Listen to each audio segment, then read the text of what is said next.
Good morning, students. Myself, Dr. Prema T. Akkasaligar, working as Professor and PG Coordinator. I welcome you all to the next video on sparse matrix. Sparse matrix is a special two-dimensional matrix which contains more number of zero elements than non-zero elements.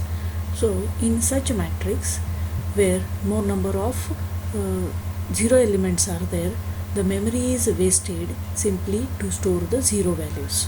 So to avoid this, we are converting that sparse matrix representation in the memory using an array of 3 columns as shown in the figure.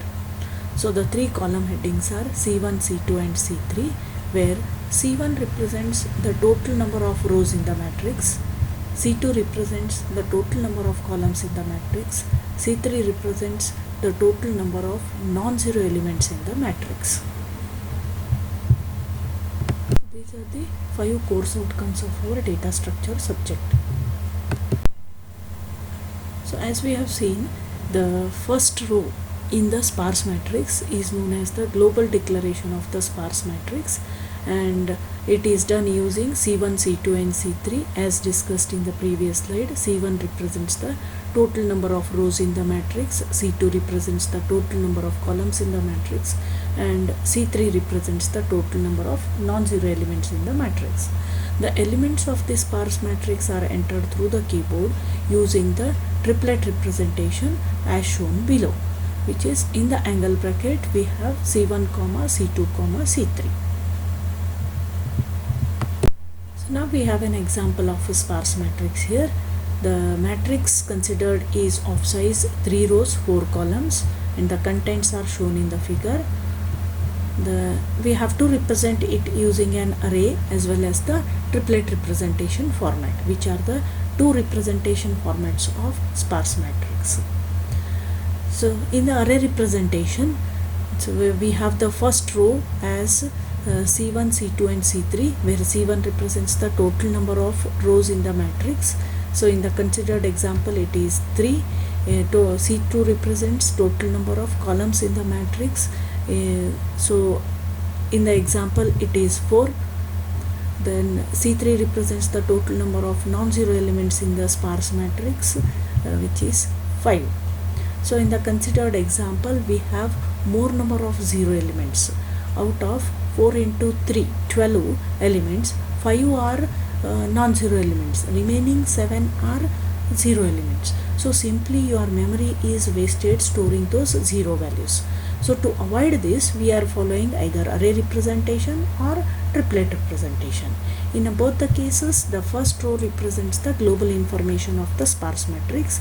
Now according to this considered example, it is 3 rows 4 columns and number of non-zero elements is 5. Then the remaining part of the array contains the storage of non-zero elements. The first non-zero element is 1, which is available at 0th row, 0th column. The value is 1. Next element is 4, which is stored in the matrix as first row, 0th column. The value is 4. Then the third element is 1, which is stored at first row, second column. The value of non-zero element is 1. So like this we go on storing only the non-zero elements in the array, and this is called as the sparse matrix representation. So here we have the second representation of sparse matrix known as a triplet representation. So the first row in this representation is the global information of the matrix known as C1, C2, C3, where C1 represents the total number of columns in the matrix. In the current considered example it is 3. C2 represents the total number of columns in the matrix, it is 4. C3 represents the total number of non-zero elements in the matrix, which is 5. Then the remaining row represents the non-zero elements in the matrix. So the first non-zero element is 1, which is available in the matrix at row and column index 0, 0 respectively. So the third triplet is in the angle brackets 0, 0, 1. Then the next triplet is the non-zero element 4, which is available in the matrix at row 1 column 0. So it is entered in the triplet as in the angle bracket 1 comma 0 comma 4. Then the next value is non-zero element is 1, which is stored in the matrix at first row second column. So it is entered in the triplet form in the angle brackets as 1 comma 2 comma 1. Next non-zero element is 2, which is available in the matrix at row 1 and column 3, and it is entered in the triplet representation as within the angle bracket 1 comma 3 comma 2. Then the last non-zero element is 8, which is available in the matrix at row 2 and column 3, and it is entered as 2 comma 3 comma 8. So this is how the array can be represented. Two-dimensional array having more number of zero elements can be represented in the triplet format, and this is known as the sparse matrix representation of triplet format. Thank you students for patient listening.